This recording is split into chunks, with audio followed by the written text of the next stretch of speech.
Let's bring in Minnesota State Representative and member of the House Fraud Prevention and State Oversight Committee, Walter Hudson. Walter, thanks for being with us here today. You just heard from your governor. Is he accountable for cracking down on this fraud scheme and putting people, as he said, in jail? Well, he's certainly responsible. Whether or not he's going to be held accountable is ultimately going to be up to the voters of Minnesota. All of this has taken place under his watch. And from the testimony that we've heard in the House Fraud Committee here in the state of Minnesota, along with many anecdotes that support the things that we've heard officially, it's very clear that this administration has not taken the problem seriously.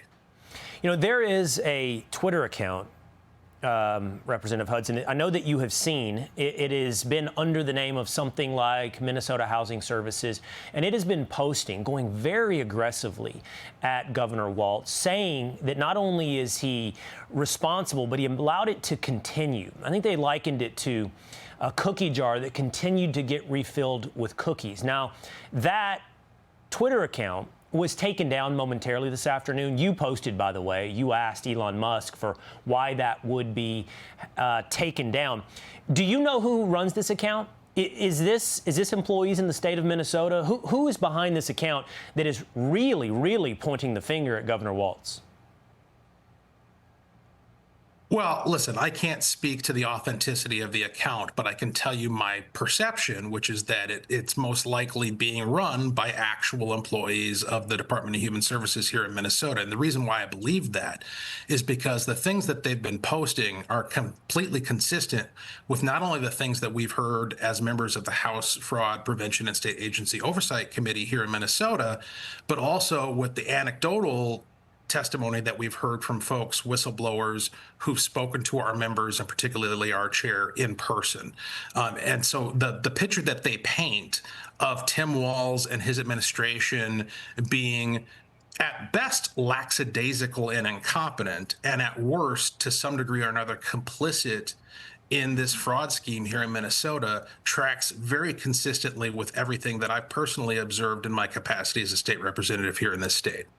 And that's the more important question. It is curious. You would like to know, I would like to know the authenticity of whoever is publishing these accounts at this Twitter handle, which we should note is now back up under a different name. Now it's going under the name Minnesota Staff Fraud Reporting Commentary, and it's back up now.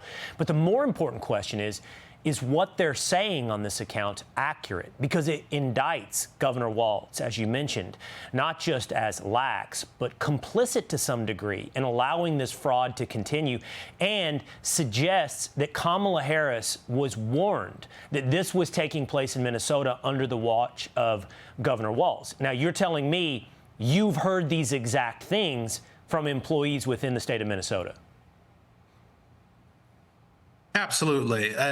Certainly members of our committee have spoken with folks who work in DHS and other departments who have reported that they've been retaliated against, that they've been institutionally discouraged from taking action in response to suspected fraud. And of course, if you go back, we can recall the leaked audio of Keith Ellison meeting with folks who would end up becoming defendants, and some of them later convicted in the Feeding Our Future scandal. Very similar, very indicative of the culture here in Minnesota, where the concern, there wasn't a single question asked by Attorney General Keith Ellison on that tape about the people actually being served. You know, tell me about the kids who are getting fed. He didn't ask about that at all.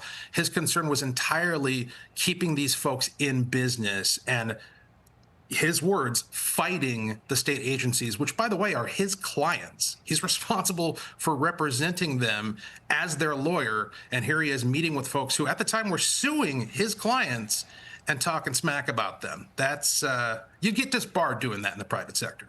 Yeah. And it seems like, based upon that television appearance by the governor, the primary concern going forward is ensuring that there's not too much focus on the Somali community in Minneapolis, not on the crimes, not on the victims, but ensuring that there's not too much focus on the Somali community in Minnesota. State Representative Hudson, thank you so much for being with us. Thank you, Will. All right. Hey, it's Will Cain. Click here to subscribe to the Fox News channel on YouTube. It's the best way to get our latest interviews and highlights. And click to subscribe to the Will Cain podcast for full episodes right now.